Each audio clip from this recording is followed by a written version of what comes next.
So we'll be performing Adisesha Anantasena Bhajan. We have all my students here, Ishanti, Ishta, Sita, Mihira, Ikshwak, Jitin, Arya, Advait, and Arya. And we have Anusha, Gautami, Preeti, and Sai. And I'll also be joining them to sing the song. We hope you enjoy the performance. Thank you.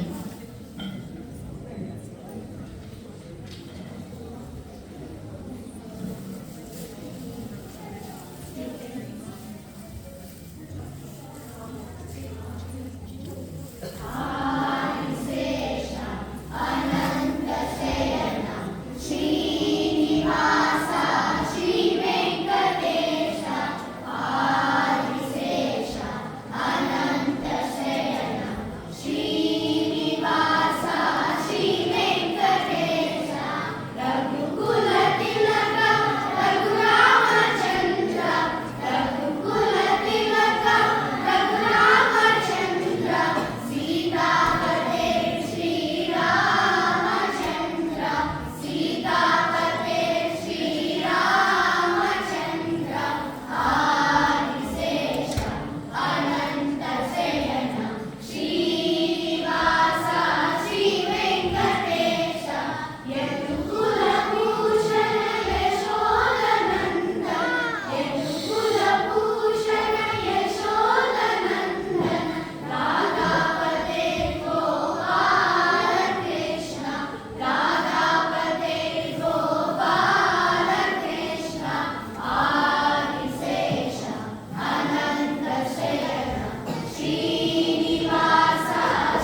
so much.